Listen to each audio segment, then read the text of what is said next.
rekam. Jadi nanti teman-teman yang sekiranya belum menyaksikan atau mungkin terpotong bisa menonton di YouTube channel. Oke, narasumber yang pertama, nama lengkap Jeremy Hugo Farel Suryadi. Tempat tanggal lahir Sidoarjo 17 Februari 2000. Jabatan PA PNB golongan 9 SKD 21 Skadron 21 nanti akan dijelaskan lebih detailnya. Kemudian terkait pendidikan. Yang pertama SMPN Pandu Bandung 2015, kemudian SMA STN Gela Bandung 2018 dan kemudian AAU 2022 dan Sekolah Penerbang TNI AU A102 2023. Prestasi yang pertama Polisi Angkatan 2, Komunitas Polisi Taruna. Kemudian fakta uniknya Kalimantan suka berpikir, anak kedua dari tiga bersaudara, suka ngopi, suka olahraga, dan untuk moto hidup ya Kak Jeremy. Dan buat juga silakan Kak Jeremy untuk menyapa adik-adik dan teman-temannya pada malam ini. Silakan. Selamat malam semuanya. Assalamualaikum warahmatullahi wabarakatuh. Shalom, Om Swastiastu. Eh, Sebelumnya saya ingin mengucapkan terima kasih yang sebanyak-banyaknya buat Mas Pradika yang sudah mewadahi acara pada malam ini. Lalu juga saya mengucapkan banyak terima kasih kepada adik-adik semua yang udah mau menyempatkan waktu dan usaha untuk ikut di acara ngobrol santuy malam ini. Terima Oke, kasih. oke, baik. Terima kasih Mas Jeremy. Next kita ke profil yang kedua. Oke, nama lengkap Dava Raihans Fernando. Tempat tanggal lahir Bandung 15 Januari 2000. Jabatan PAPNE golongan 9 Lanut Raden Sajat Natuna.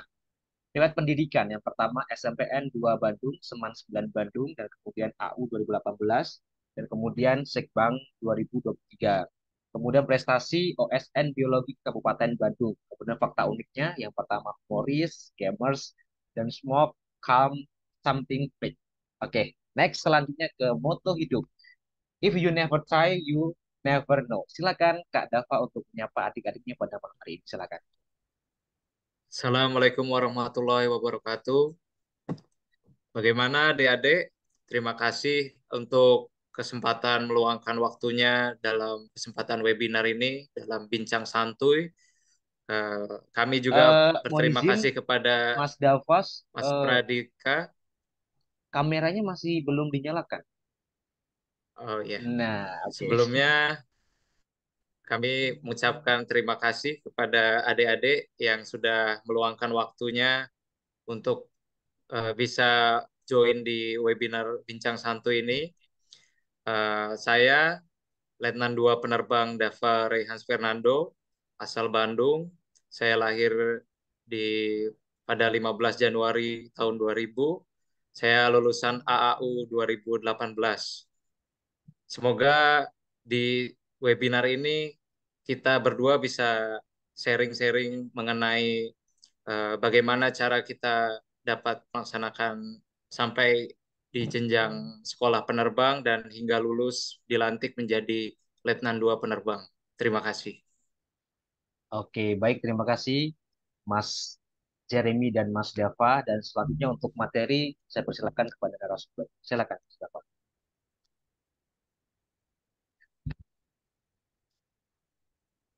Silakan Mas Oke, Dava. langsung saja ke materi. Nanti Gaskin. akan saya share screen.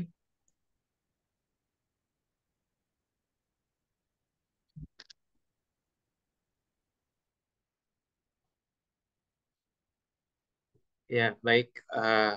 Di sini saya akan sharing sedikit mengenai kemampuan pengembangan soft skill.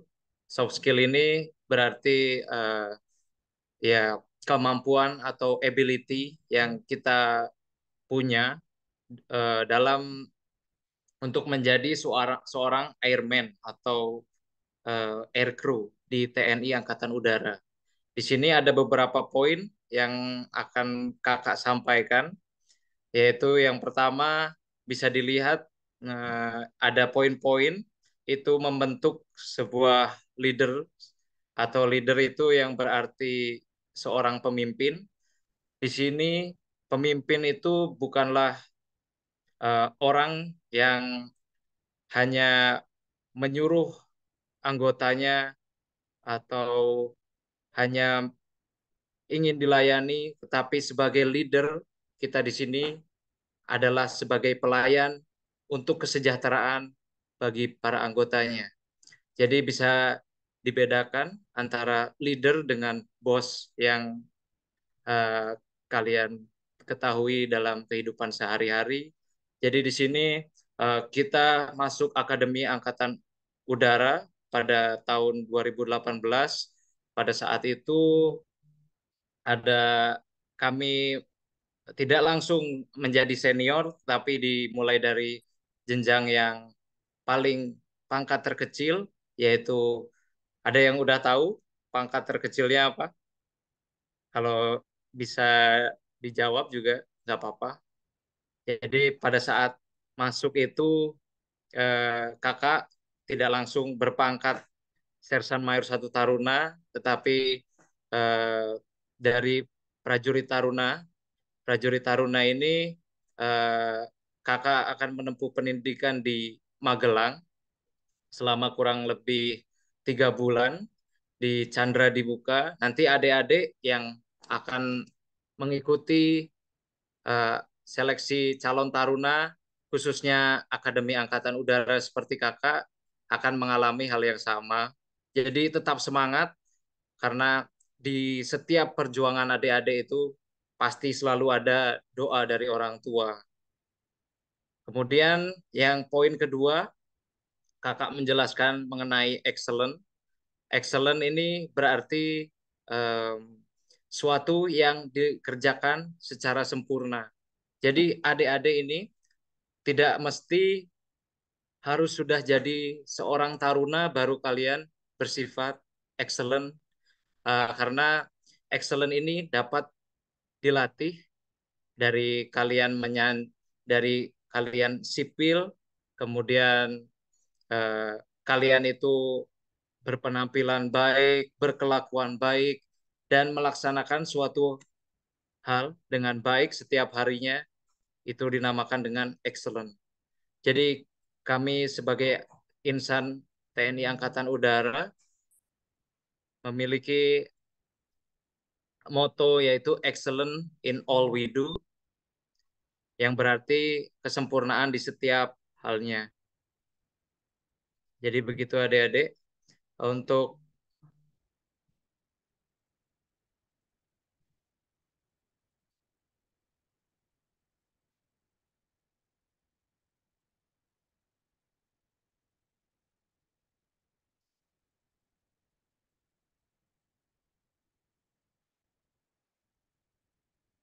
Bagaimana Mas Dava, apakah ada gangguan? Coba digeser terlebih dahulu slide-nya Mas. Kiranya ada yang tertinggal, bisa disetkan. Oke, sebentar. nah oke silakan.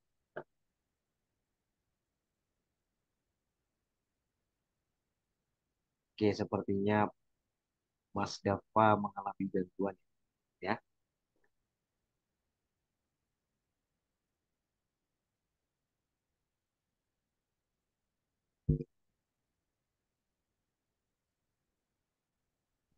Ya, aduh kegeser lagi. Oke, Ya, baik. oke. Akan kami ulangi dari slide awal. Mohon maaf adik-adik.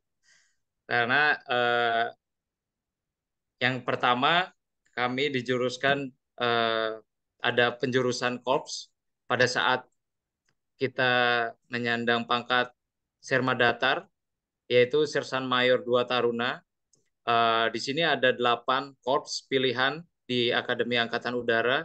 Yang pertama adalah penerbang, yang kedua pasukan, yang ketiga teknik, yang keempat elektro, yang kelima ADM, yang keenam perbekalan atau disingkat KAL, yang keenam ada polisi militer yang disingkat POM, dan NAV atau navigator.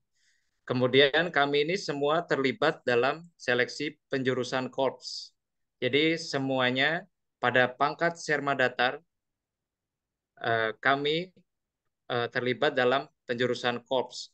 Yang pertama ada tes bakat minat tes ALCPT yang kalau adik-adik bisa ketahui, ALCPT itu merupakan tes bahasa Inggris yang dasar yang bisa adik-adik akses di internet, dan itu apabila adik sudah mengasah atau berlatih setiap hari, insya Allah adik-adik dari SMA, dari SMP itu sudah bisa menguasai ALCPT.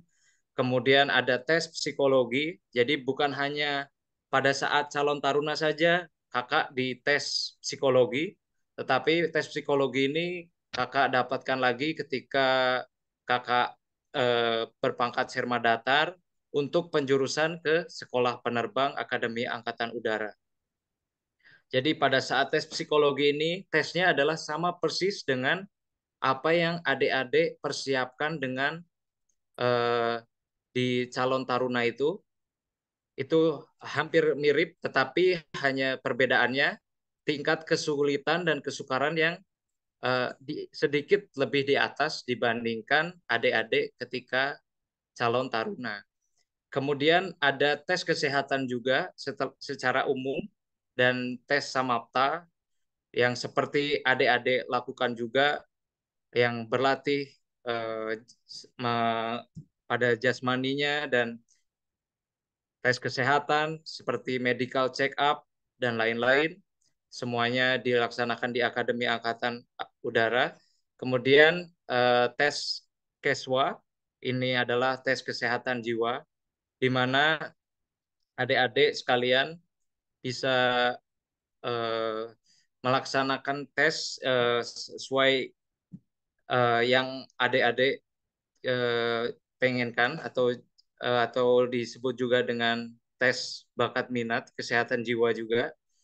Kemudian setelah itu, setelah lulus dari keempat tes tersebut, maka adik-adik apabila lulus akan dibawa ke Jakarta, lokasinya di Lakespra Dr. Saryanto, untuk melaksanakan medical check up lebih lanjut. Medical check up ini lebih lengkap karena terdapat EKG, kardiologi, kemudian tes yang neurologi atau mengenai syaraf. Adik-adik bisa baca-baca di internet mengenai tes di Lakespra, di Dr. Saryanto. Kemudian ada yang orang Jakarta bisa mengunjungi bagaimana sih medical check up di Jakarta itu seperti apa, bisa kalian telusuri. Kemudian ada tes kesehatan secara umum sama seperti yang di AAU, karena tes kesehatan ini dilakukan secara berkala, jadi bertahap untuk mengetahui kebugaran dari kita semua.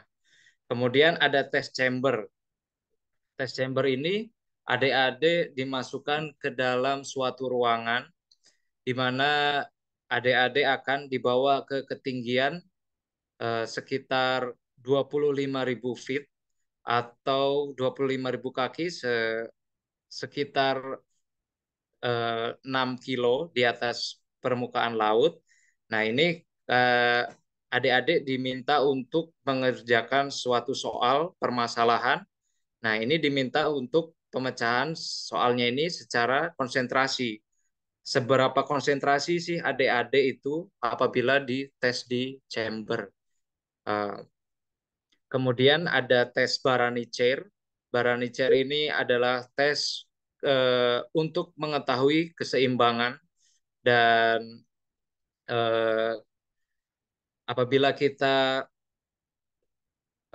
di suatu pesawat, di kokpit pesawat, kita dites terlebih dahulu di Barani-Chair untuk mengetahui seberapa kuat sih kita dalam menghadapi guncangan-guncangan yang ada di pesawat, khususnya adik-adik yang pengen di masuk ke pesawat penerbang pesawat tempur seperti Bang Hugo.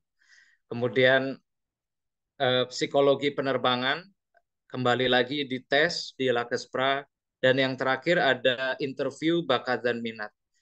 Jadi interview ini ditanyakan secara pasti apakah adik-adik sekalian pada pangkat ini sudah siap untuk menjadi penerbang atau lebih memilih ke korps yang lain seperti pasukan, teknik, elektro, ADM, perbekalan, POM, dan juga navigator.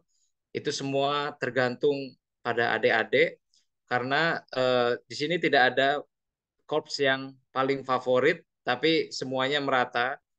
Tapi kalau kalian adik-adik yang pengen melihat atau mengendarai pesawat yang kalau misalnya adik-adik daftar pilot di sipil itu mahal harganya, kalau di sini adik-adik dapatkan secara cuma-cuma, tetapi effortnya harus adik-adik tanamkan sejak dini, sejak calon taruna, seperti itu. Kemudian next slide. Kemudian ada penjurusan dari sekolah penerbang itu sendiri. Ketika kakak masuk di sekolah penerbang, nah kakak melaksanakan penerbangan. Mesnya itu bukan di Akademi Angkatan Udara, tetapi di Wirambara di sebelah Akademi Angkatan Udara. Sementara itu, yang lain, korps yang lain seperti pasukan dan sebagainya, itu tetap ada di Akademi Angkatan Udara. Kemudian di Sekbang, kakak ini ada dibagi menjadi 3. Yang pertama ada fixed wing. Fixed wing itu ada penerbang pesawat tempur dan penerbang pesawat angkut seperti C-130 Hercules, kalau tempur Super Tucano, F-16 dan sebagainya. Kemudian ada juga eh, rotary. Rotary ini adalah penerbang helikopter. Dan yang satu lagi ada penerbang PTTA atau pesawat terbang tanpa awak yang seperti kakak ini ada PTTA. Yang pertama perbedaannya Sekbang dengan PTTA. Yang pertama apabila Sekbang seperti Mas Hugo 2 bulan itu seperti pelajaran pengenalan terbang di Wirambara. Tempatnya di eh, tempat belajarnya di Skadik 104. Adik-adik bisa lihat sendiri nanti di Skadik 104 di Lanut Iswahyudi, Lanut Adi Sucipto, Yogyakarta. Nah, di sini ada pengenalan terbang juga, bagaimana sistem pesawat terbang itu. Kemudian ada 1 bulan FTD. FTD itu adalah simulator. Jadi adik-adik tidak langsung diberikan penerbangan secara real, tetapi juga apabila adik-adik ini masuk ke dalam sekolah penerbang, adik-adik harus disiapkan melalui simulator yang mirip dengan aslinya yang bernama FTD selama 1 bulan. Kemudian ada juga latihan survival selama 3 hari. Survival ini pada dasarnya seperti kita berkemah atau camping, tetapi lebih eh, lebih ini lagi menantang. Ya, adik-adik siapa yang suka yang petualang, ya itu nggak apa-apa, melalui survival itu bisa disalurkan hobinya. Kemudian kalau PTTA yang seperti kakak ini 1 bulan melaksanakan ground school, tetapi bukan di Akademi Angkatan Udara juga, lokasinya adalah di Lanut Supadio. Lanut Supadio itu di Pontianak. Kemudian melaksanakan simulator selama 2 bulan, dan pada saat 10 jam terbang kakak mendapatkan penyematan brevet kelas 3. apabila sekbang harus melalui 95 jam terbang terlebih dahulu untuk melaksanakan ke latih lanjut. Nah, kakak lupa menjelaskan kalau sekbang ini menggunakan pesawat Grop G120 TPA. Grop ini merupakan pesawat buatan Jerman. Adik-adik bisa searching di Google atau di internet pesawat Grop. Itu merupakan pesawat latih dasarnya siswa sekolah penerbang Akademi Angkatan Udara. Apabila PTTA, adik-adik juga bisa searching pesawatnya adalah Aerostar. Aerostar ini merupakan pesawat yang bisa dikontrol di bawah atau di ground, tidak seperti pesawat berawak pada umumnya, tetapi pesawat ini dikontrol di dalam ruangan yang bernama Ground Control Station, seperti kontainer. Kemudian yang setelah melaksanakan dari latih dasar, kemudian berlanjut ke latih lanjut dengan pesawat KT-1B Wongbi. Ini merupakan pesawat dari Korea. Kemudian melaksanakan 105 jam terbang pada latih lanjut, baru menyandang brevet kelas 2. Brevet itu adalah wing yang dipasang di dada sebelah kiri untuk sebagai tanda bahwa seorang prajurit telah melaksanakan suatu hal atau telah lulus dalam melaksanakan suatu hal, contohnya telah lulus pada penerbangan. Apabila latih lanjut Aerostar itu hanya 43 jam karena penerbang PTTA ini dikategorikan sebagai penerbang yang baru. Kemudian kita juga mendapatkan brevet kelas 2, tetapi hanya berbeda logonya dengan brevet sekolah penerbang, tetapi korps kami masih dalam satu penerbang. Kemudian setelah itu sekbang dipecah di berbagai skadron. Contohnya adalah skadron 21 yang seperti Kak Hugo, yaitu dengan pesawatnya Super Tucano, dan kalau kakak skadron 52 itu posisinya adalah di Lanut Raden Sajat Natuna dengan pesawat CH-4 buatan Cina. Adik-adik bisa searching lagi mengenai pesawatnya lebih lanjut.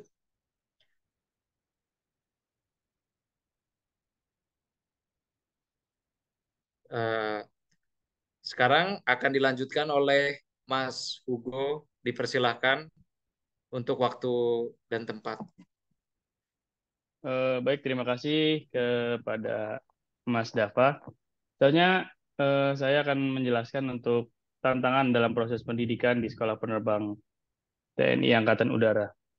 Jadi pertama-tama yang mau saya jelasin dari rutinitas di Akademi Angkatan Udara. Jadi sebenarnya ada 2 tahap waktu di Akademi Sekolah Penerbang. Yang pertama tahap pelatih dasar. Di tahap pelatih dasar ini saya mengalaminya waktu masih berpangkat sebagai Sesar Marga 1 Taruna. Jadi saya waktu itu masih tinggalnya di AAU, dan pada saat penerbangan baru saya ke Lanut Adi Sucipto. Yang saya jelasin ini rutinitas waktu di latih lanjut waktu saya sudah berpangkat Letnan 2. Rutinitasnya seperti di pendidikan pada umumnya, pasti ada bangun pagi, ibadah, habis ibadah kita pasti olahraga pagi. Olahraga pagi itu bisa senam aerobik atau enggak lari. Setelah itu pembersihan, kita melaksanakan briefing pagi sebelum penerbangan. Jadi kalau bisa dilihat di situ ada briefing pagi, terus setelahnya ada pre-flight brief.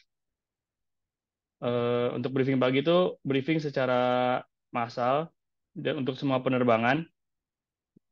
Itu yang dibahas gimana cuaca pada saat itu, pada hari itu, lalu kesiapan pesawat, terus kondisi prediksi cuaca pada hari itu, lalu juga disampaikan safety brief atau mengingatkan prosedur-prosedur yang harus dilaksanakan pada saat penerbangan. Setelah itu, setelah selesai briefing pagi, eh, pada tiap-tiap siswa yang terbang pada hari itu melaksanakan pre-flight brief dengan instrukturnya masing-masing.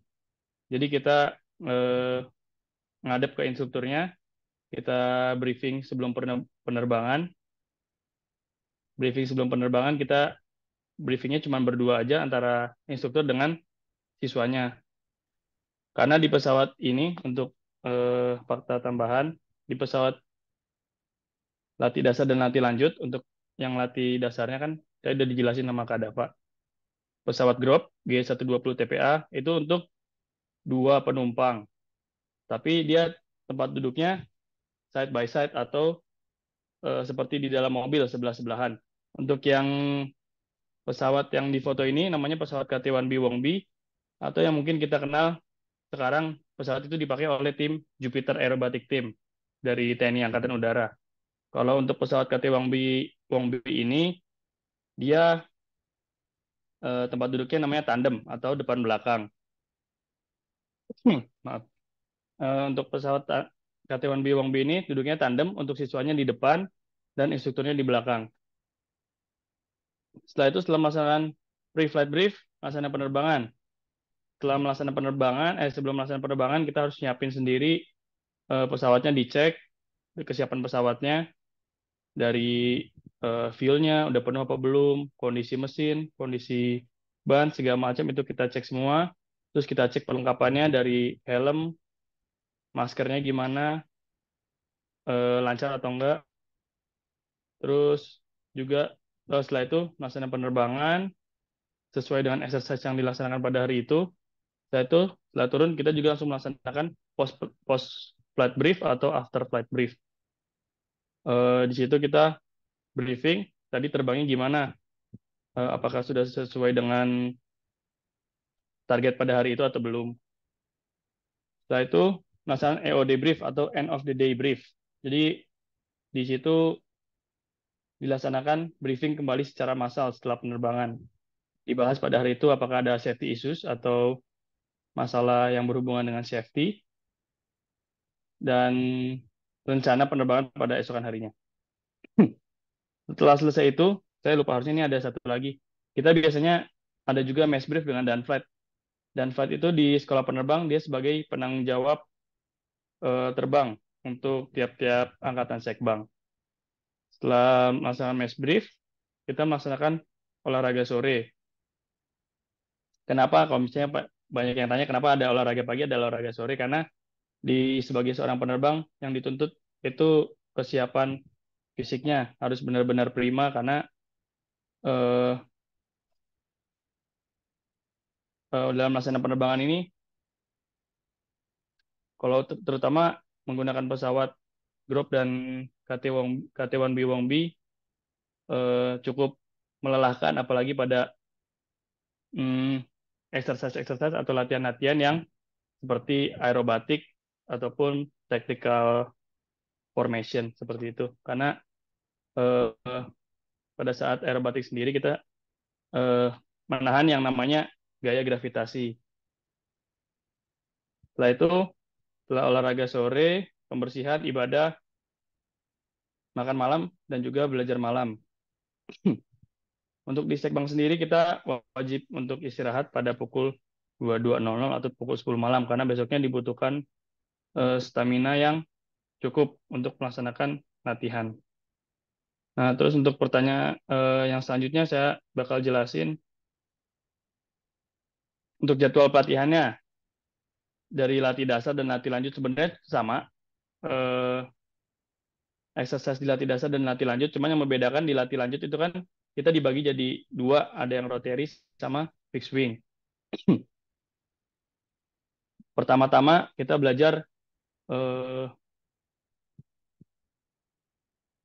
PD atau persiapan darat. Di situ kita harus belajar untuk taksi atau membawa pesawatnya untuk jalannya di darat. Kita taksi dulu muter-muterin hanggarnya atau shelternya. Setelah itu kita melaksanakan MD atau manuver dasar. Manuver dasar kita udah mulai eh, lift off atau udah mulai terbang, dan gitu kita melaksanakan manuver-manuver dasar seperti bank, lalu pelaksanaan stall series dan sebagainya. Setelah itu selesai, kita melaksanakan pattern. Pattern itu cuman kita belajar take off dan landing. Take off dan landing, dan di fase pattern ini kita merasakan yang pertama kali namanya kita merasakan pertama kali terbang solo atau terbang sendiri. Jadi yang biasanya kita terbang berdua dengan instruktur, di fase pattern ini pertama kalinya saya merasakan terbang solo. Saya terbang pattern, merasakan terbang aeros atau aerobatik. Ini salah satu fase yang cukup melelahkan karena yang seperti yang rekan-rekan bisa lihat, melaksanakan manuver aerobatik seperti bikin loop, yang bikin lingkaran kayak gitu, dan masih banyak lagi di atas. Setelah itu, setelah aerobatik, instrumen. Instrumen kita exercise-nya fokus sama instrumen yang ada di dalam pesawat. Kita tidak ngeliat keluar, tapi ngeliatnya ke dalam. Setelah melaksanakan instrumen, melaksanakan terbang formasi. Terbang formasi berarti kita terbangnya berdua-berdua, kayak begini. Setelah terbang formasi, kita melaksanakan take form atau tactical formasi. Setelah itu terbang rendah, navigasi, navigasi jarak dekat, navigasi jarak jauh. Setelah itu melaksanakan navigasi ketinggian rendah. Itu semua udah diatur di silabus. Jadi setiap nanti mau memulai kegiatan penerbangan akan dibuat namanya silabus atau yang mengatur jadwal penerbangan. Untuk sampai sekarang saya udah terkumpul sebanyak 205 jam terbang dari pesawat KT-1B Wangbi dan juga pesawat Group.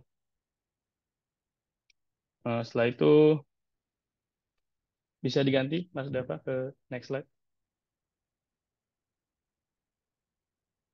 Nah, untuk tantangan yang lainnya, kalau di sekolah penerbang ini ada yang namanya Perdupsis atau Peraturan Kehidupan Siswa. Jadi kita ini dari kita bangun tidur sampai kita mau tidur lagi, semuanya udah diatur dari jadwalnya, dari ketentuannya harus ngapain. Itu semua tujuannya hanya untuk membiasakan kehidupan di bawah ini tidak ada yang seenaknya, harus mengikuti segala peraturan karena kita di atas atau pada saat mengendarai pesawat harus hafal yang namanya prosedur. Nah, di prosedur ini hukumnya mutlak dan wajib harus diikuti dalam waktu saat menerbangkan pesawat. Jadi di Sekbang dibikin peraturannya ketat agar kebiasaan itu dibawa pada saat kita menerbangkan pesawat. Karena kalau adik-adik tahu nih ada sebuah kata-kata, the sky is vast, but there is no room for error. Artinya langit itu luas, tapi tidak ada satu kesempatan untuk melaksanakan kesalahan. Karena bisa dibayangkan kalau kita bawa mobil di jalan, misalnya kita ada kesalahan atau emergensi, ban kita bocor, kita bisa ngerem, terus bisa ke pinggir dulu berhenti. Kalau di atas nggak bisa, kita udah bawa pesawat, misalnya ada terjadi suatu kondisi yang di luar perkiraan kita nggak bisa mundur ataupun ngerem secara mendadak. Kita harus cari di mana landasan terdekat, dan itu semua ada prosedurnya. Terus untuk yang terakhir nih di poin D, tuntutan untuk fisik dan mental, seperti yang udah saya bilang sebelumnya tadi, fisiknya harus prima, makanya kita sering olahraga untuk menunjang fisik yang prima. Istirahat dan makan cukup. Untuk makan sendiri di Sekbang, saya pikir udah sangat cukup. Gizinya udah 4 sehat 5 sempurna tiap harinya. Terus kita juga rutin mengecek kesehatan sebelum tiap pagi-pagi sebelum terbang, dicek tensinya karena Kalau tensinya tidak sesuai dengan ketentuan, eh, kita nggak bisa melanjutkan penerbangan. Harus di skip penerbangan pada hari itu. Kita juga melaksanakan medical check up atau ILA tiap 6 bulan sekali untuk eh, memastikan bahwa fisik kita itu selalu siap. Terus kita juga harus dibentuk mentalnya eh, sekuat mungkin karena kita harus bisa untuk manage diri kita buat bawa pesawat ini dalam mentalnya harus bersih, harus kuat untuk menghadapi segala kemungkinan yang bakal terjadi. Karena saya sering seperti apa yang sering dibilang sama instruktur instruktur saya, kita ini terbang bukan sebagai kodratnya manusia karena kodratnya manusia itu di darat bukan di atas. Jadi harus kuatin mental sekuat-kuatnya buat bawa pesawat ini dengan segala kemungkinan yang terjadi. Kayak gitu. Mungkin itu selanjutnya bisa dilanjutkan oleh Mas Dava.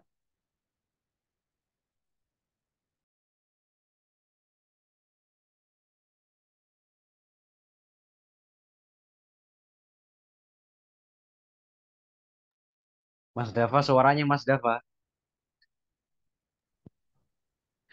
Oke, adik-adik, di sini akan saya lanjutkan mengenai peluang setelah lulus dari Sekolah Penerbang Akademi Angkatan Udara.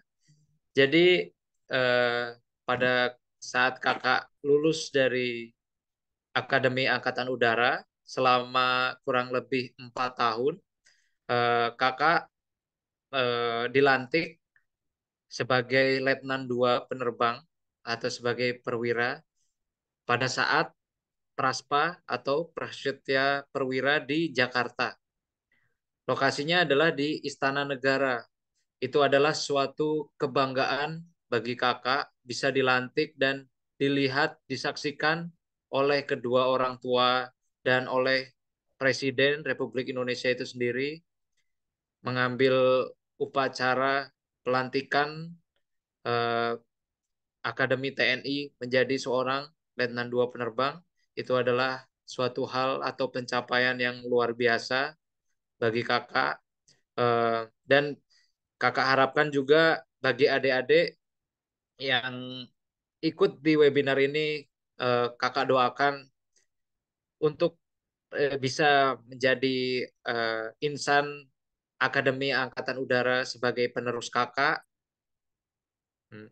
Semoga adik-adik ini bisa eh, seperti kakak ini menjadi seorang penerbang dan lulus dilantik menjadi Letnan 2 itu adalah hal kebanggaan bagi orang tua dan bagi diri kita sendiri.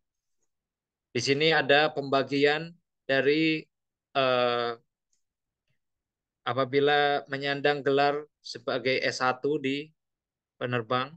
Jadi S1-nya AAU itu adalah STRH atau setara dengan D4 diploma yang kalian apabila lulus dari kuliah itu kan S1, tapi ini adalah STRH yang merupakan kependekan dari Sarjana Terapan Pertahanan.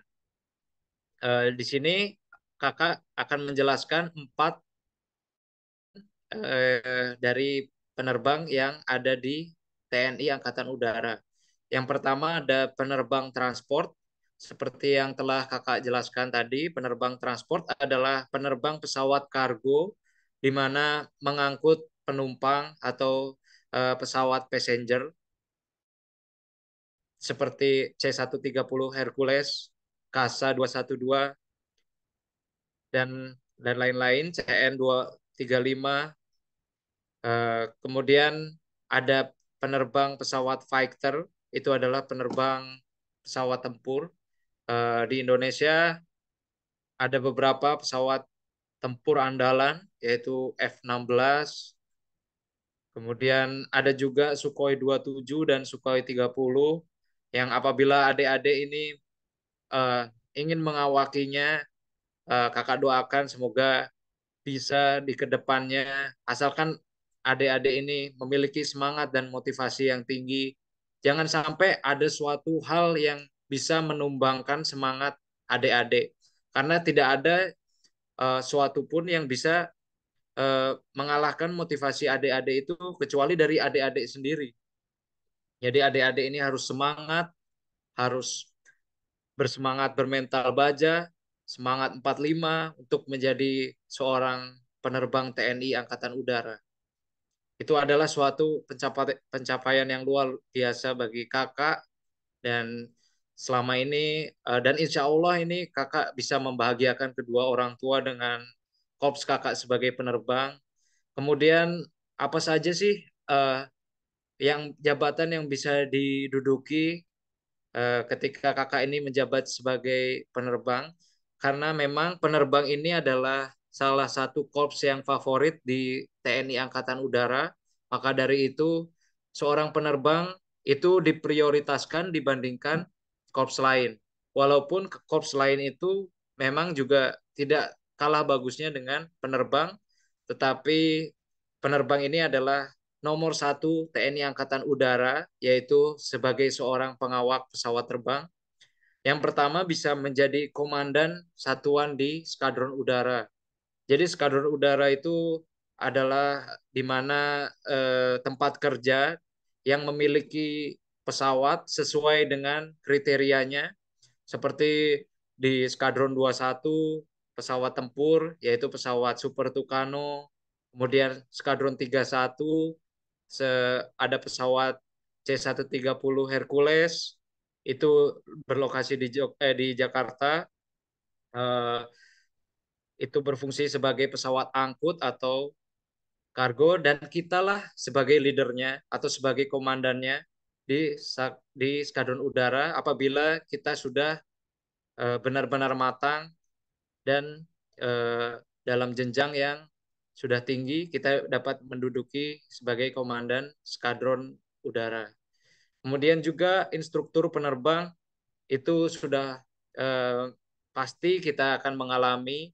Jadi setelah kita melaksanakan penerbangan di pangkat Letnan 2 ini, kemudian selama 4 tahun kita bekerja keras menjadi Letnan 1, dan ketika kita berpangkat Kapten, kita sudah bisa melaksanakan sekolah instruktur penerbang atau yang disingkat dengan SIP, di mana kita akan menjadi seorang instruktur. Instruktur itu adalah ibaratkan sebagai guru atau pengajar dari siswa-siswa penerbang baru seperti kakak dan Mas Hugo ini. Insya Allah kita bisa menduduki jabatan instruktur penerbang, dan itu adalah suatu pencapaian luar biasa juga. Dan nomor 3, tidak kalah pentingnya adalah menjadi seorang Jupiter Aerobatic Team atau disingkat dengan JAT. Ini merupakan hal yang luar biasa bagi kakak, karena adik-adik juga bisa lihat kalau di TV-TV itu ada air show, itu pasti melibatkan 7 atau 6 pesawat yang mengudara di udara dan membentuk suatu formasi tertentu seperti formasi love. Dan itu apabila kita disaksikan oleh kedua orang tua, orang tua kita akan sangat bangga kepada kita menjadi seorang penerbang TNI Angkatan Udara yang memang kita disiapkan untuk tempur, untuk mengabdi kepada negara. Itu adalah suatu kebanggaan. Kemudian juga yang keempat adalah peluang besar untuk adik-adik sekalian bersekolah di luar negeri atau mendapatkan beasiswa ke luar negeri atau scholarship yang biasanya itu dari pimpinan atau senior menunjuk kepada penerbangnya terlebih dahulu, karena penerbang itu adalah suatu prioritas dari korps di TNI Angkatan Udara. Jadi apabila adik-adik yang ingin untuk bersekolah di luar negeri tetapi tidak memiliki biaya yang cukup, adik-adik bisa daftar ke TNI Angkatan Udara sebagai profesi sekaligus sebagai pengabdian kepada negara itu merupakan suatu hal yang dibanggakan bagi kita. Jadi adik-adik tetap semangat sebagai calon taruna, jangan pernah menyerah dan putus asa. Misalkan ada suatu hal yang menghalangi adik-adik untuk menjadi seorang tentara atau orang yang negatif thinking terhadap adik-adik, ini mah nggak bisa, itu hanyalah sebuah obstacle atau barrier yang bisa adik-adik lalui dengan motivasi yang tinggi. Kemudian selanjutnya akan dilanjutkan oleh Mas Hugo.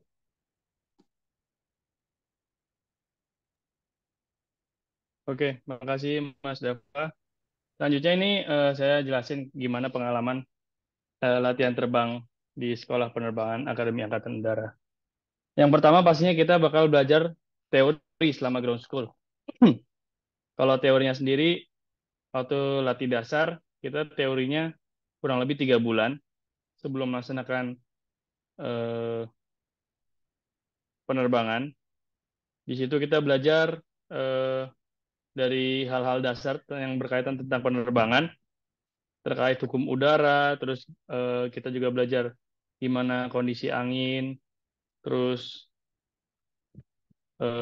gimana cara kita komunikasi sama tower atau air traffic controller. Terus setelah itu kita juga belajar yang paling penting tentang sistem-sistem pesawatnya sendiri. Karena kita sebagai penerbang nanti pada saat di atas, terutama pesawat yang nggak punya, yang hanya muat buat 2 orang atau 1 orang, yang dimana pesawat itu tidak akan bisa membawa teknisi. Jadi gimana salah satu cara yang paling penting yaitu kita tahu gimana kondisi dari si pesawat itu sendiri. Jadi kita tahu sistem pesawat yang ada, kita pelajari, kita ngerti. Pada saat di atas terjadi sesuatu yang tidak diinginkan, kita tahu gimana cara untuk recovery-nya atau eh, membetulkannya kayak gimana.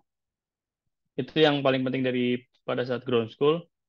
Lalu setelah kita ground school, eh, untuk belajar exercise-nya sendiri atau fase-fase latihannya dilaksanakan sebelum exercise tersebut. Biasanya seperti yang saya tadi bilang, tiap-tiap gunfight akan melaksanakan mass brief atau eh, briefing secara massal kepada angkatan sekbang tersebut dan menjelaskan exercise tiap-tiap exercise-nya, detail-detail dari tiap exercise.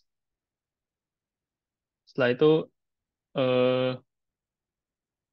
pengalaman lainnya yang paling saya suka pada saat terbang solo pertama, saya percaya nggak percaya kalau saya ini terbang sendirian dan akhirnya bisa bawa terbang pesawat itu sendirian dari take off sampai dengan landing. Habis itu untuk navigasinya sendiri itu berbeda dengan navigasi pada saat di darat. Memang di atas kita ada namanya GPS untuk membantu kita dari seperti Google Map gitu ya. Jadi ada nanti kelihatan rute-rutenya sendiri. Tapi kita selalu diajarin nggak selamanya alat itu bakal ngebantu kita. Bakal ada nanti suatu saat di mana alat itu tiba-tiba bisa rusak karena mungkin kena cuaca ataupun kondisi yang kurang memungkinkan. Jadi kita harus ngerti gimana caranya melaksanakan secara old school atau secara manual.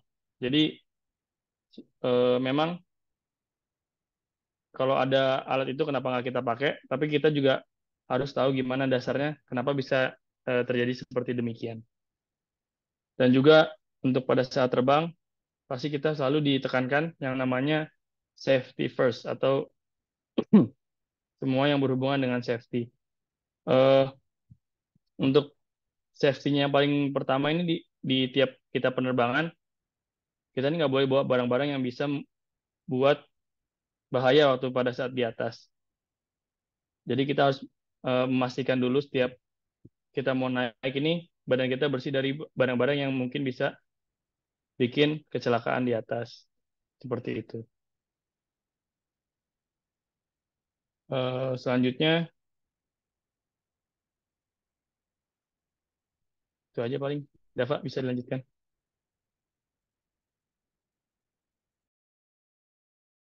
Jelaskan bagaimana tadi ada pengembangan soft skill, yaitu pengembangan yang dilaksanakan di Akademi Angkatan Udara, yaitu ada poin-poin yaitu leadership.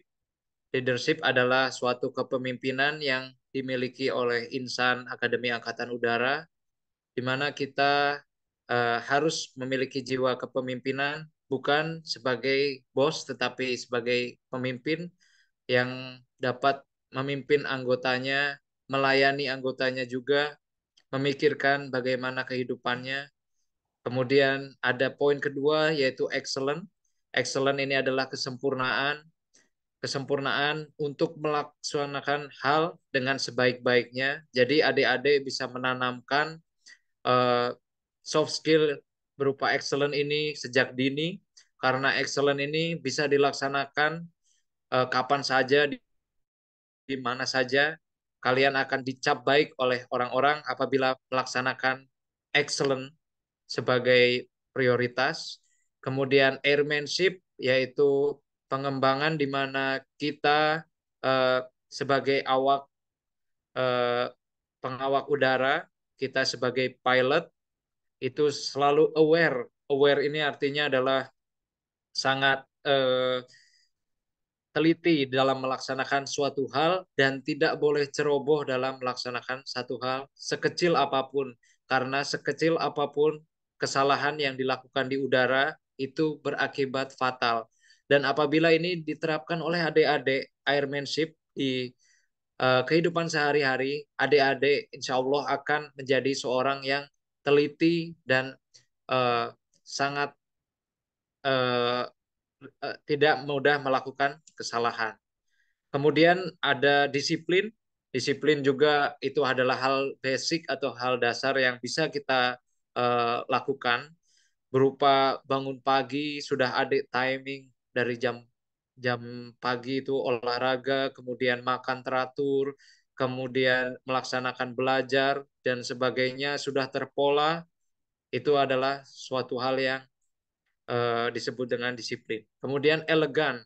Elegan ini bagaimana kita berpenampilan baik, dilihat oleh anggota, dilihat oleh orang-orang sekitar, karena pertama atau first impression orang itu terhadap kita adalah melihat dari penampilan kita itu sendiri. Apabila kita terlihat good looking, maka orang tersebut akan memiliki first impression baik pada kita. Apabila kita berpenampilan buruk, juga sebaliknya. Maka dari itu kita harus bersifat elegan. Kemudian ada responsibilities. Ini adalah tanggung jawab, di mana adik-adik harus mulai sejak sekarang ini menanamkan jiwa tanggung jawab yang tinggi. Jadi apabila adik-adik melakukan suatu hal, itu harus adik-adik disertai dengan tanggung jawab. Jangan seperti lempar batu sembunyi tangan. Jadi adik-adik melakukan hal, tapi adik-adik tidak mau menerima resikonya. Karena resiko itu apabila kita ambil, nah itu akan menjadi suatu tolak ukur yang baik bagi kita, yang kedepannya akan membentuk sebuah sikap yang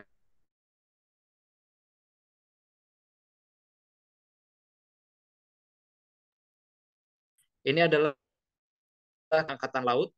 Adik-adik bisa search di sana, yaitu McRaven. Beliau mengatakan bahwa setiap harinya beliau merapikan kamar tidurnya itu sebagai awal atau titik ukur untuk melakukan hari-harinya.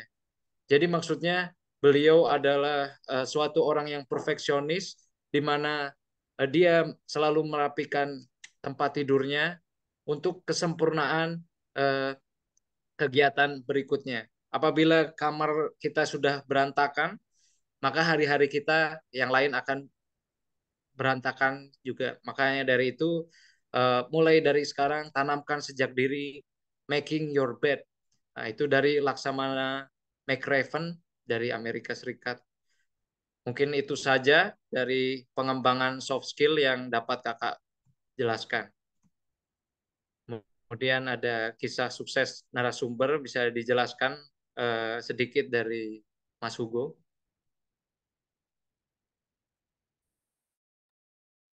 Ya, terima kasih Mas Dava untuk kisah sukses dari saya sendiri. Karena dalam penerbangan ini adalah suatu hal yang baru. Mungkin kisah sukses dari saya sendiri kan ketika bisa menyelesaikan tahap akhir di sekolah penerbang. Yaitu pada saat saya melaksanakan terbang solo dari Surabaya menuju ke Jogja. Lalu juga saya pernah melaksanakan terbang solo pada saat eh, fase formasi. Di situ mungkin kondisinya juga sedang tidak baik cuacanya. Eh, Mungkin buat info buat adik-adik pada saat penerbangan, satu hal yang paling pengen dihindari dari setiap pilot atau penerbang itu kondisi cuaca yang kurang baik karena bisa menimbulkan kerusakan atau guncangan pada pesawat itu sendiri. Dan waktu itu pada saat sedang melaksanakan terbang solo dan juga saat sedang formasi, kita masuk ke awan CB atau awan cumulonimbus di mana di situ banyak awan-awan pekat dan juga ada storm atau petirnya sendiri. Tapi di situ saya eh, kesuksesan saya itu di mana saya bisa stick atau tetap berada di posisi yang tepat dan eh, berada di saya waktu itu posisinya sebagai wingman. Karena pada saat terbang formasi ada yang namanya leader, ada yang namanya wingman. Leader yang di depan, wingman yang di belakang. Posisinya sebagai wingman ada satu peraturan yaitu wingman harus tetap dekat dengan leader dan di situ kondisi visibility-nya juga rendah atau daya jarak pandangnya rendah tapi saya tetap bisa stick atau di posisi yang tepat di sebagai wingman dan akhirnya bisa keluar dari eh, awan CB itu dan pada akhirnya bisa landing dengan selamat. Itu paling dari saya. Terima kasih. Untuk dari kakak sendiri, ini ada beberapa quotes dari kakak karena memang ini kakak sendiri.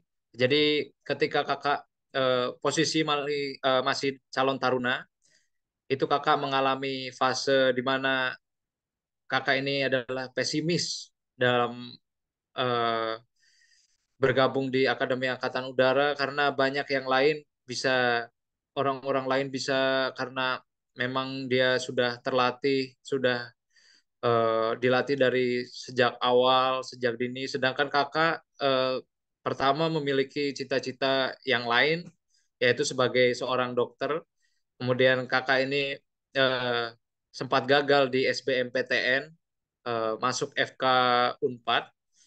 Kakak gagal, kemudian kakak gagal juga di pilihan kedua FK UPN di Jakarta dan tidak ada yang menerima kakak sebagai dokter dan itu adalah tantangan atau cobaan yang berat bagi kakak. Maka kakak mengutip God gives the hardest battle to his strongest soldier yang berarti Tuhan atau Allah itu akan memberikan cobaan yang terbesar bagi orang bagi tentara terkuatnya. Jadi itu kakak pegang, kakak camkan, oh berarti uh, Allah atau Tuhan ada merencanakan hal yang lebih baik dibandingkan kakak mendaftar sebagai seorang dokter. Salah satunya diberikan jalan yaitu kakak diberikan kelulusan secara lancar di Akademi Angkatan Udara dan ketika masuk di Akademi Angkatan Udara juga banyak dari kakak itu yang berjalan tidak mulus, tidak semestinya kakak mengalami cedera, pernah cedera kaki, kakak tidak bisa mengikuti kegiatan di Akademi Angkatan Udara selama kurang lebih 3 bulan, dan itu merupakan suatu hal yang eh, bagi kakak sangat menyedihkan karena kakak tidak bisa mengikuti kegiatan seperti eh, taruna-taruna yang lain. Dan ini kakak mengutip juga sebuah quotes, yaitu success is how high you bounce when you hit bottom, yang artinya sukses itu di mana kita eh, apa memantul di posisi yang tertinggi. Dalam dalam pelaksanaannya ini kita harus mendarat di dasar atau dalam kondisi yang terpuruk. Jadi itu adalah eh, definisi dari sukses yang dapat memotivasi kakak hingga kakak itu bisa melaksanakan pendidikan di Akademi Angkatan Udara yang tentu saja tidak mudah dan membutuhkan eh, kinerja yang tinggi untuk bisa lulus di Akademi Angkatan Udara itu. Jadi kakak tetap termotivasi dengan quotes tersebut, dan ini juga bisa diterapkan untuk adik-adik yang masih dalam kondisi calon taruna, karena nothing is impossible but I am possible. Itu adalah sebuah quotes yang dapat memotivasi adik-adik. Jadi tidak ada suatu hal yang mustahil, yang ada adalah saya bisa atau I'm possible.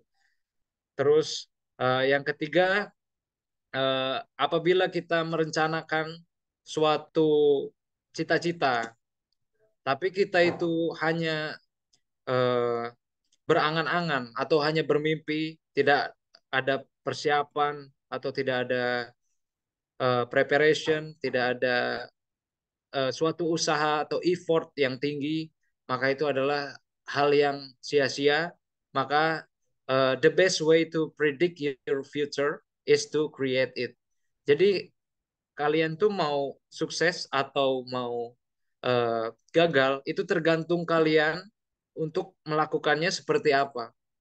Kalau adik-adik melakukannya dengan semangat, itu dengan kinerja yang tinggi, dengan doa, ikhtiar, usaha dibarengi dengan doa, maka insya Allah uh, Tuhan itu akan membukakan jalan yang terbaik bagi adik-adik.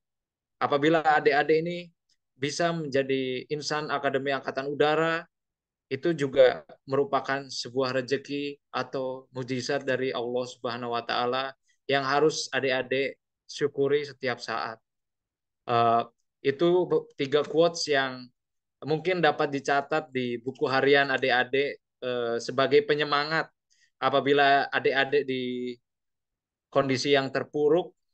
Adik-adik itu bisa build motivation dari diri adik sendiri, dan kakak doakan, kami berdua doakan kepada adik-adik semoga mendapatkan cita-cita yang diinginkan sesuai yang adik-adik harapkan, tetapi juga diimbangi dengan motivasi dan kinerja yang kuat disertai dengan doa. Mungkin itu saja. Ini ada tambahan lagi. Jadi tadi kan jangan juga kita itu hanya berusaha, tapi diiringi juga dengan beribadah. Karena kita itu ada 2 hubungan, yaitu hubungan dengan sesama manusia, ada juga hubungan dengan Tuhan, harus balance, di mana kita meraih kesuksesan itu tidak mudah, dan ada 2 jalan yang harus ditempuh, yaitu jalan relation, hubungan dengan manusia, dan relation kita dengan Tuhan. Itu kita maintain dengan baik, dengan kondisi yang balance, itulah yang dinamakan dengan sukses. Terima kasih adik-adik. Mungkin bisa dibuka sesi tanya jawab apabila adik-adik ada yang ingin ditanyakan atau ada yang masih belum jelas dari presentasi dari kami berdua, adik-adik bisa menanya, jangan sungkan-sungkan karena kakak senantiasa memberikan motivasi adik eh, tanpa lelah karena kakak sendiri berusaha eh, dengan maksimal. Bagi adik-adik yang mau bertanya dipersilahkan. Oke, baik. Terima kasih banyak untuk Mas Jeremy Hugo dan Mas Dava. Dan sepertinya Mas Jeremy juga agak sedikit kurang sehat. Mari kita doakan semoga nanti bisa tetap semangat hingga sampai akhir acara. Nah, sebelum nanti adik-adik bertanya, ini saya harus mengawali terlebih dahulu dari kedua narasumber. Ini tidak saya briefing ya, jadi memang atas dasar ingin mencoba bertanya kepada narasumber. Oke, silakan Mas Dava bisa di end share screen.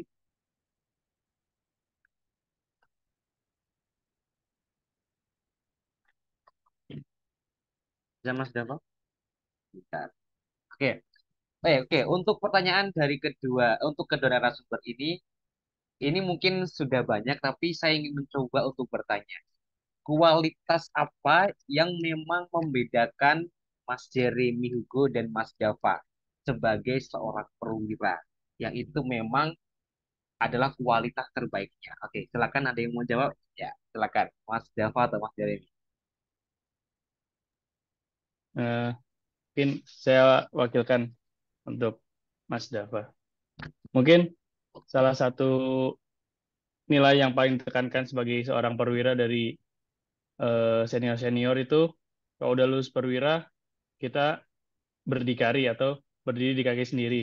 Artinya segala sesuatu kita lakukan secara sendiri, secara mandiri, dan tidak ada yang mengawasi. Mungkin juga udah sering didengar bahwa salah satu nilai yang paling penting juga adalah integritas. Jadi antara keselarasan antara pikiran, perbuatan, dan juga ucapan. Mungkin itu Mas yang paling membedakan. Oke, baik. Ada tambahan lagi? Mas Dava atau sudah cukup? Oke. Ya, jadi yang membedakan ada sedikit saya tambahkan. Jadi perbedaannya seorang perwira dengan eh, seorang yang sipil itu ada di leadershipnya atau jiwa kepemimpinannya, di mana kita diajarkan eh, untuk berjiwa sosial yang tinggi dan tadi sudah kita jelaskan juga bahwa seorang leader itu bukan hanya seorang pemimpin yang hanya bisa menyuruh anggotanya, tetapi juga melayani anggotanya dan memikirkan nasib kehidupan ke depan anggotanya, tidak seperti bos atau tidak seperti eh, pimpinan di perusahaan yang hanya memikirkan gaji sebagai pokok utama, tetapi menyampingkan hal tersebut dan mengutamakan pengabdian kepada negara dan kecintaan terhadap tanah air. Terima kasih. Oke, baik. Terima kasih untuk jawabannya Mas Jeremy dan Mas Dava. Kita beralih ke peserta. Peserta pertama ini dari Nadifah. Oke, silakan Nadifah bertanya dan nanti narasumber bisa langsung memberikan jawabannya. Oke, silakan Nadifah. Eh, Baik, terima kasih atas waktu yang telah diberikan. Saya memposisikan diri saya sebagai pelajar, dan saya ingin bertanya bagaimana cara membangun dan mempertahankan motivasi untuk belajar dalam jangka panjang, dan cara agar bisa tetap fokus dalam mencapai tujuan. Apakah dari kakaknya ada tips dan trik untuk tetap fokus terhadap tujuan? Terima kasih. Oke, Nadifah dari mana Nadifah? Saya dari Kota Madiun. Oke, Jawa Timur ya. Silakan. Mau Mas Jeremy atau Mas Dava mau jawab terlebih dahulu silakan. Atau mungkin siapa? Ya. Ya, saya jawab, Mas. Sebelumnya, makasih buat Mbak Nadifa dari Madiun untuk pertanyaannya. Jadi tadi pertanyaannya, motivasi untuk belajar dalam jangka panjang dan gimana caranya tetap fokus dengan tujuan. Buat saya ini salah satu pertanyaan yang menarik karena cara buat tetap fokus dengan tujuan itu salah satu eh, tantangan karena dalam mencapai suatu tujuan kita nggak mungkin jalannya bakal lurus-lurus aja. Pasti bakal ada naik turunnya, bakal ada jatuh bangunnya. Tapi eh, buat diri saya sendiri, untuk fokus ke tujuan kita, eh, kita ingat lagi gimana kita mulai buat berjuang buat tujuan tersebut, gimana perjuangan kita di awal, sudah sejauh apa dan sebanyak apa yang kita korbankan, dan juga kita melaksanakan apa, ingin mencapai tujuan tersebut buat siapa. Pasti kan bukan cuman buat diri kita, tapi juga buat keluarga, buat orang tua, atau mungkin buat orang yang kita sayang. Sama eh, selalu kembali kepada yang di atas. Jangan lupakan sama eh, Tuhan kita. Itu sih kalau dari saya.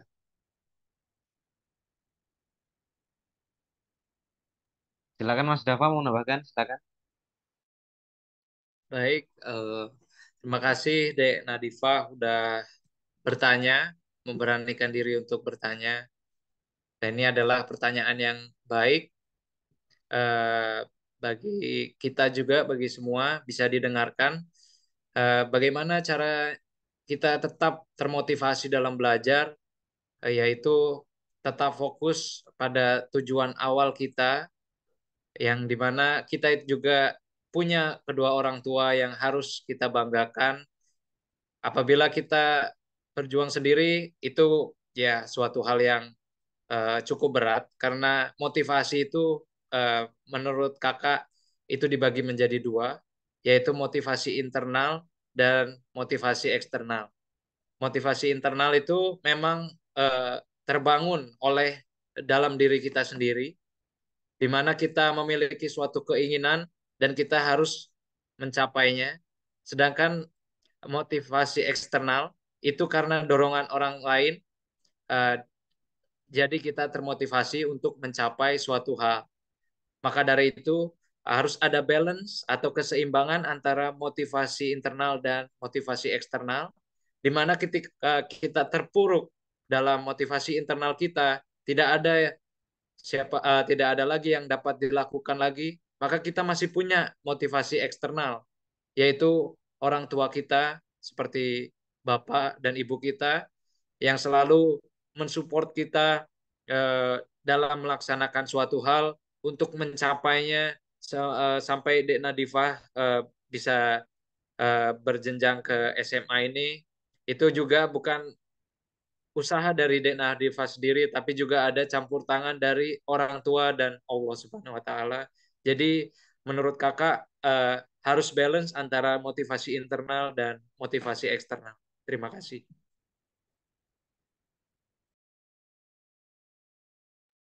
Oke, sudah puas Nadifa? Sudah, Kak. Terima kasih. Oke, baik. Kita beralih ke Joseph kembali lagi. Ya, ini apa lagi nih Joseph? Silakan Joseph.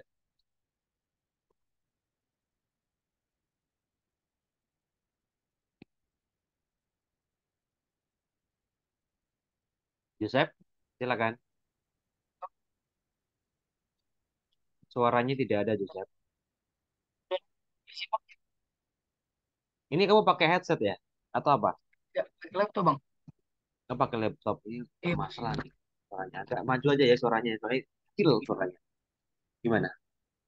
Izin memperkenalkan diri, nama saya Joseph Parlatulu. Saya seorang pelajar dari Sumatera Utara. Izin bertanya bang, ini tentang seputaran kepemimpinan. Mungkin kata kepemimpinan mungkin udah nggak asing lagi sama kita nih ya bang. Nah, dalam dunia yang terus berubah, mungkin kepemimpinan ini menjadi pondasi yang krusial untuk kesuksesan dan keberlangsungan organisasi nih bang. Nah, bagaimana nih seorang perwira seperti Abang memandang peran strategis kepemimpinan dalam membentuk generasi pemimpin militer masa depan yang tidak hanya memiliki kecakapan teknis dan taktik, tetapi juga etika dan nilai-nilai yang solid. Apakah ada pendekatan khusus dalam pembelajaran atau pengembangan kepemimpinan yang Abang miliki? Terima kasih, Bang. Wow, luar biasa nih pertanyaannya nih. Berasa ujian skripsi nih. Oke, Baik, gimana? terima kasih Joseph. Joseph kembali lagi. Kakak mau sedikit menjawab karena memang pertanyaannya ini sangat bagus. Kakak doakan insya Allah Joseph bisa menjadi insan air crew yang membanggakan seperti kakak berdua. Iya, Eh, Kakak sebelumnya akan menjawab eh, kepemimpinan. Bagaimana sih cara kita itu mempertahankan atau mengembangkan kepemimpinan di dunia yang selalu berubah-ubah. Jadi leadership ini sudah ditanamkan dari kakak ketika berpendidikan di Akademi Angkatan Udara. Jadi ini sebuah sudah tertanam sebuah doktrin di mana kakak ini memiliki fondasi yang kuat dalam memimpin atau eh, dalam eh, menjadi seorang pemimpin bagi anggota. Jadi tidak hanya kakak eh, hanya memimpin bagi anggota, tetapi kakak juga mengetahui lebih detail dari anggota tersebut, seperti bagaimana sih kesehariannya. Eh, jadi kita sebagai seorang pemimpin itu tidak hanya kita eh, kamu menyuruh A, menyuruh B tanpa ada balasan kepada anggota tersebut. Jadi kita harus mengetahui bagaimana karakteristik anggota tersebut, bagaimana keahliannya, bagaimana spesifikasi dalam kehidupannya, eh, apa saja permasalahan dalam kehidupannya. Itu nanti adik apa Joseph apabila masuk Akademi Angkatan Udara, adik bisa mengenal kepemimpinan sedalam itu. Jadi adik menghilangkan sifat egois atau selfish dari adik sehingga adik itu lebih membaur kepada anggota, lebih mengayomi dan lebih menyenangkan hati anggota